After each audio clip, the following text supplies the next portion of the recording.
Start Live est une maquette interactive qui permet de montrer avec une Kinect le territoire du Grand Roissy, ses opportunités, ses développements, ses équipements. Et donc c'est quelque chose de, me semble-t-il, très original. Il n'y en a pas des comme cela jusqu'ici. Quand vous vous promenez sur les salons internationaux, il y a toujours de très très belles maquettes, mais à l'ancienne. Reproduire des maquettes à l'ancienne à l'époque des nouvelles technologies, c'est peut-être pas le mieux à faire. Et si on utilisait ce qu'on sait faire de mieux dans les technologies de l'informatique aujourd'hui pour présenter ce Grand Roissy. Les différents partenaires, c'est d'abord évidemment Datagora qui est un des partenaires de Upstart, donc cette alliance pour développer, pour vendre, pour marketer le territoire, mais aussi les trois départements Seine-Saint-Denis, Val d'Oise, Seine-et-Marne, mais aussi la région Île-de-France.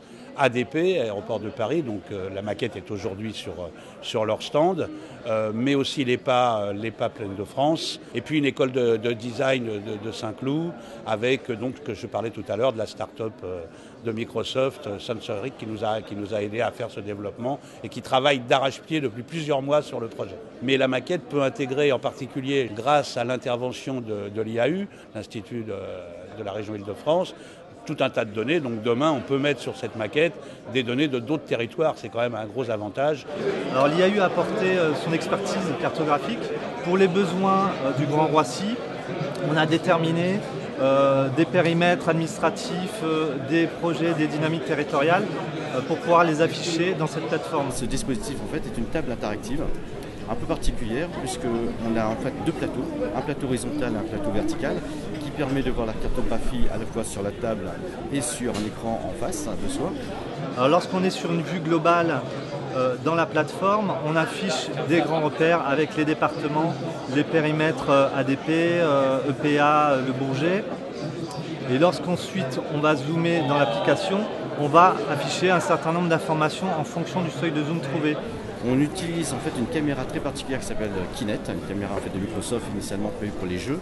Par contre l'avantage, c'est que Kinect en fait voit le squelette d'une personne, ce qui nous permet en fait de prendre le contrôle de la cartographie en 3D, en élevant les mains et en contrôlant la carte en fait avec les mains. Je dézoome, j'ai un certain nombre d'infobulles qui apparaissent. Ils me permettent d'avoir une fiche descriptive de l'information avec un certain nombre d'éléments, une fiche technique, des photos, des vidéos. En réalité, c'est probablement plus intéressant qu'un touchscreen, ce type de plateforme. Ce qu'on pouvait faire dans un jeu, on peut le faire là sur une application plus professionnelle. C'est un projet extrêmement intéressant parce qu'il permet de présenter le territoire. J'ai regardé en 2015 quels étaient les futurs projets immobiliers parce que c'est ce qui m'intéresse précisément. Et a priori, il y aura pas mal de développement en termes de commerce, donc c'est intéressant. C'est un outil qui vous permet de plus ou moins vivre votre présentation avec votre public. Une fois qu'on a le coup de main, c'est vrai que c'est pas mal. Ouais.